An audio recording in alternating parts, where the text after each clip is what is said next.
The day you catch your wife lying isn't the day you leave her. It's the day you start paying attention. And I pay attention like it's my damn job. I'm Mike, 42, warehouse operations manager, and apparently a part-time private investigator in my own house. Ashley recently joined something called the Women's Empowerment Circle. Sounds fancy, right? Like they sit around planning to change the world. In reality, it's Thursday nights with the girls, and no real details. Want me to drop you off? I asked the first week.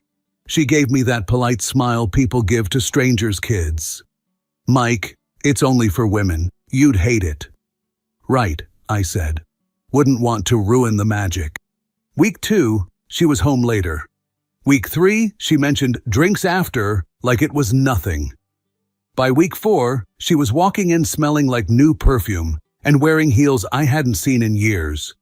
The same heels she used to complain were too much effort. I smiled, nodded, and let her talk. It's easier to collect stories when they think you believe them. Then came the night she strolled in at exactly 11:37 p.m. I know because I was still awake, sitting in the dark by the front window like some suburban gargoyle.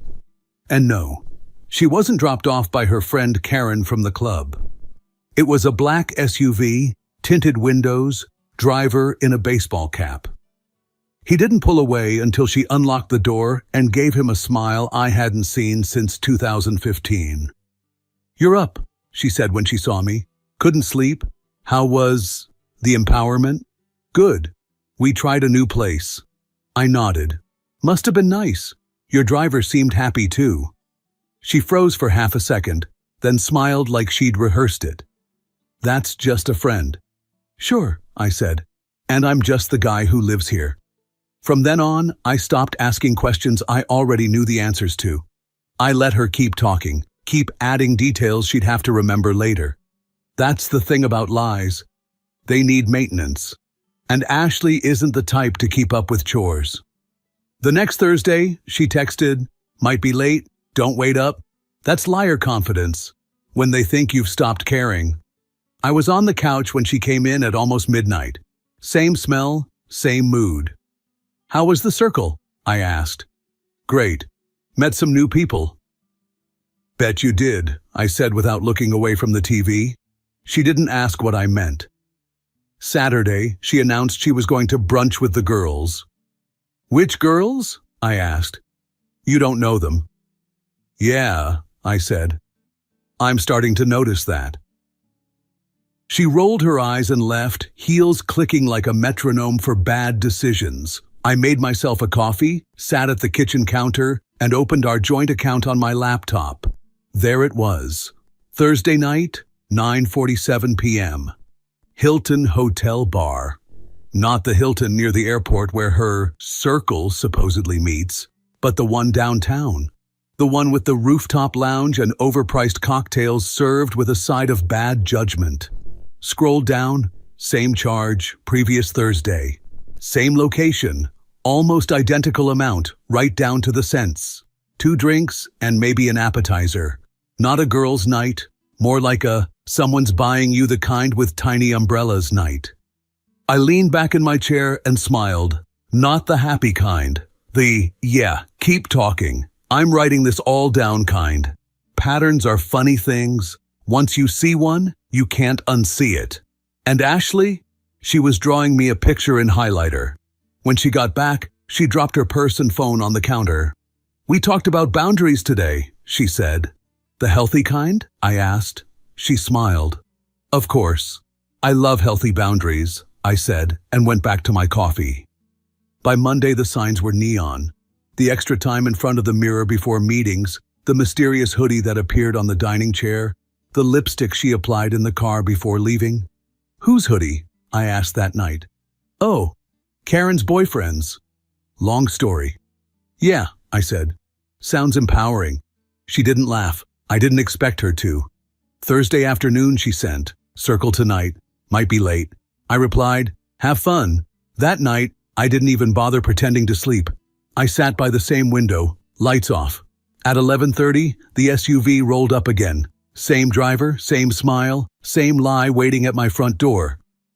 "Good night?" I asked when she walked in. "Yeah, learned a lot." "I bet," I said, and walked past her toward the kitchen. I wasn't going to confront her. Not yet. You don't walk into the middle of a play when you can wait for the final act. And I already knew my role in it. I was done being the audience. Saturday morning, Ashley announced she was going for a self-care day. Hair, nails, massage, all the things you schedule when you want to be unreachable for 6 hours. "Nice," I said. "Get all the empowerment you can handle." She smirked, thinking I was just being sarcastic about her little women's circle. I was, but not in the way she thought. The second her car disappeared down the street, I grabbed my wallet and headed to the electronics store. The kid in the blue polo shirt asked if I needed help. "Yeah," I said. "I need something that can see everything, remember everything, and keep it all in the cloud." He blinked. Security cameras?" "Exactly, the kind that don't blink." 30 minutes later, I was back home with 4 discrete Wi-Fi cameras, a handful of motion sensors, and enough mounting tape to turn the place into a reality show. 2 cameras went inside, one in the kitchen disguised as a smoke detector, the other tucked into the bookshelf in the living room. The outside ones were aimed at the front porch and the side gate, both small enough to disappear into the trim. By the time Ashley came back, smelling like cucumber water and someone else's cologne, everything was live and streaming to my phone. She didn't notice a thing, or maybe she did and thought nothing of it. After all, why would her clueless husband need security cameras? The first ping came Monday at 2:14 p.m. I was at work, going through shipping reports, when my phone buzzed. Motion detected, living room. I opened the app. Ashley was pacing in the living room in yoga pants and a low-cut top I'd never seen before, holding her phone out in front of her. Then she tilted the screen just enough for me to see him. Baseball cap, SUV guy. "God, I can't wait to see you again," she said, laughing that oxygen-rich laugh I hadn't heard in years. It wasn't for me. I muted the feed and sat back in my chair. This wasn't suspicion anymore. This was evidence. Clear, high-definition, 1080p evidence. 2 days later, another alert. Kitchen camera this time. She was leaning against the counter with a glass of wine, smiling into her phone. "I'm wearing it right now," she whispered. I didn't know what it was, but I knew who it was for, and it wasn't me. That night, she walked in with a takeout bag. "Hey, I grabbed Thai food. Thought we could eat in." "Nice," I said. "Hope you told him thanks." Her eyes flicked up from the bag. "Who?" "Whoever recommended the place," I said, taking it from her hands. She hesitated, then looked away. By Friday, I had hours of footage. Flirty hair flips, lipstick touch-ups before a call, the way her voice softened when she said his name. I even caught her sitting on the couch, smiling at a text, then deleting it right after reading. And every time my phone buzzed, it felt less like an intrusion and more like a stockpile. I wasn't just catching her. I was building something airtight. That weekend, I tested the cameras from my laptop.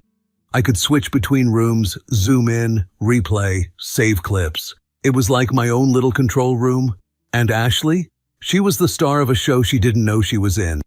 By Sunday night, I had a folder labeled "For Later." Inside, timestamps, video clips, and screenshots. If she thought I was sitting around waiting for her to tell me the truth, she was in for a surprise. I wasn't waiting for a confession. I was preparing a closing statement, and she had no idea the walls were already closing in. It was Wednesday, 11:03 a.m., when my phone lit up with a motion alert from the porch camera. I was at my desk at work, nodding along to some pointless meeting, but the small thumbnail preview on the screen had my full attention. That wasn't a delivery driver. Ashley's car rolled into the driveway. She got out quickly, glancing up and down the street like she was checking for cops. A second later, the familiar black SUV pulled in behind her. She waved it forward, casual but calculated. The door opened, and out stepped baseball cap, jeans, dark jacket, walking with the easy confidence of a man who thinks he's the best-kept secret in town. They didn't touch, not yet, but their body language was already shouting the truth. I turned off my camera on the work call and switched to the living room feed. 30 seconds later, they walked in. Ashley kicked off her shoes without the slightest hesitation, tossed her keys onto the table, and laughed at something he said. Not a polite laugh, not the forced one she's been handing me for years. This one had air in it, that soft, almost flirty tone I remembered from when we first met. They moved toward the kitchen, so I switched cameras. She was already at the counter, pulling 2 wine glasses from the cabinet. No offer, no, what do you want? She knew. She poured him a glass like she'd done it 100 times before. He leaned on the counter, his eyes fixed on her like the kitchen was just background noise. "Nice place," he said, taking the glass. "Thanks," she replied, glancing toward the hallway like she was mentally measuring how much time they had. "Mike's at work, won't be back for hours." I almost laughed out loud at my desk. The confidence in that sentence was priceless. If she only knew I was watching in 1080p. They stood in the kitchen for a while, talking in that low, comfortable way people do when they're already past pretending to be just friends. Her hand grazed his arm when she laughed. He rested a hand on her hip as she walked past. Small, casual touches that said everything. Then, after about 20 minutes, they disappeared toward the hallway. The bedroom hallway. I didn't follow them on camera. I was collecting leverage. I stopped the recording, saved the clip, labeled it Wednesday, Idiots in My Kitchen, and slid it into my growing folder, named for later. Lunch break wasn't for eating that day. I pulled up our bank account on my phone and started step 1 of my plan. Direct deposit, switched to my personal account. Credit cards, I set up alerts for every transaction over $50. Utilities, started transferring them into my name only. I was methodically cutting her out of anything she could use against me. Around 3:46 p.m., my phone buzzed again. Porch camera. They were back. Or rather, he was leaving. Same street scan from her, same fake casual smile, the kind you give when you think you've gotten away with something. He climbed into the SUV, and she stood there in the doorway, watching him drive off like she was in some bad romance movie. I saved that clip too. Side by side with the morning footage, it would make a perfect before and after set. When I walked into the house that evening, she was curled up on the couch, scrolling her phone with the innocent focus of a teenager pretending they've been studying all day. "How was work?" she asked, not looking up. "Busy. You?" "Oh, cleaning, laundry, just stuff around the house." I set my coat on the chair and let that hang in the air for a second. "Productive. Must have been nice to have some company." Her head jerked up. "What?" I said, "Must be nice having a quiet day," I repeated, smiling just enough to make her question if she'd heard me right. She gave a quick laugh. "Yeah, totally." I walked into the kitchen, poured myself a drink, and let the silence settle. She thought she was playing me. What she didn't know was that I'd stopped being the husband in this story weeks ago. I was the prosecutor now, and she was the star witness against herself. The shift in her attitude came about a week later. Suddenly, she was all warm smiles and "How was your day?" again. She started wearing the perfume I actually liked, cooking dinner without me asking, even suggesting a movie night. Most guys might take that as a sign things are getting better. I knew better. That wasn't love. That was PR cleanup. Somewhere in her head, she'd sensed that the ground was shifting, and she was trying to stabilize the optics. One Thursday evening, she was in the kitchen, making pasta, glass of wine in hand.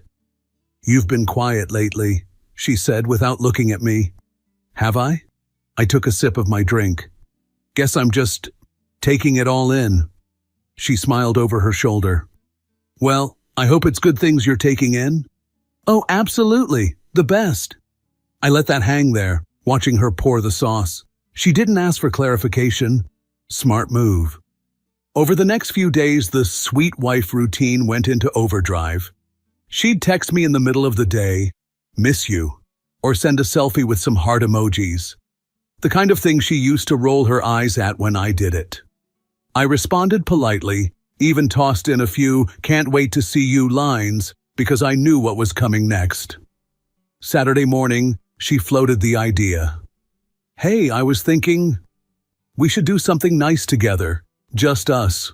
Maybe a dinner date?" "That sounds great," I said, smiling like she'd just invented the concept of marriage bonding. "I'll pick the place." What she didn't know was that the date I had in mind wasn't the kind you get dressed up for. It was scheduled for Monday at 9 a.m., downtown, in a quiet office with beige walls and a man named Thomas Green, my divorce attorney. I'd been sending him the footage, the bank records, the timelines. We had a neat little package that, according to him, would make negotiations very favorable to me. By the time Monday rolled around, I was ready. I walked into the kitchen, where she was sipping coffee in her robe, and set a manila envelope on the table. "What's this?" she asked. "Read it." She opened it, pulled out the papers, and her face drained a little. "You're filing for divorce?" "Correct." Her jaw tightened. "You're just going to throw everything away? Over what, Mike? Some stupid misunderstanding?" "Misunderstanding?" I raised an eyebrow.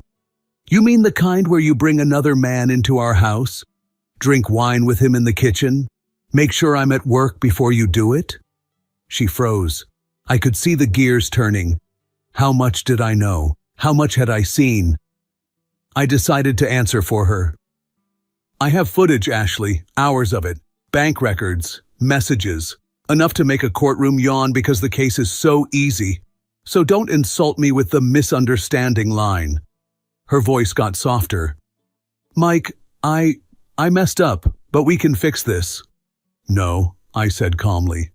"You can fix a flat tire, you can't fix a blown engine, and you've been revving this thing into the red for months." She sat back in the chair, her eyes glassy now, but I wasn't biting. This wasn't a movie where the husband has a change of heart in the last 5 minutes. I stood up, took the envelope back, and slid it into my bag. "You'll get your copy soon enough," I said. "Consider this a courtesy preview." As I walked out the door to work, I could feel her eyes on me. Maybe she was wondering if I'd really go through with it. Maybe she was realizing the game was over. Either way, I didn't care. The papers were filed, the lawyer was prepped, and for the first time in months, I felt completely in control. I left her in the kitchen with nothing but my words hanging in the air. No papers, no proof in her hands, just the certainty that I had them. The envelope was tucked safely in my bag, right next to my lunch. I could almost hear the gears grinding in her head as I walked out. What does he know? How much? The drive to work felt lighter than usual. No music, just the quiet satisfaction of a man holding all the cards. By 10:15, she'd already called twice, straight to voicemail. At 11:03, a text. "Mike, please, let's talk." "You don't understand everything." I grinned. "No, Ashley, I understand exactly everything." At 12:07, reception buzzed. "Your wife is here. Should we send her up?" I leaned back in my chair, took a sip of coffee, and told them yes. If she wanted to play the grand gesture card, I was ready to watch her flop it right on the table. She walked in like she was walking into a courtroom she thought she could charm her way out of. Hair perfectly in place, makeup flawless, wearing the navy dress she saves for serious talks. She closed the door behind her without asking.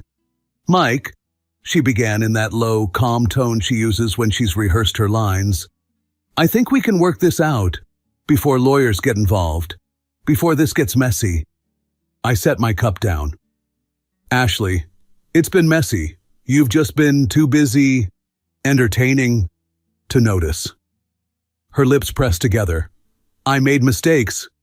Plural. Good. You're using the right grammar." Her eyes narrowed, but she pushed on.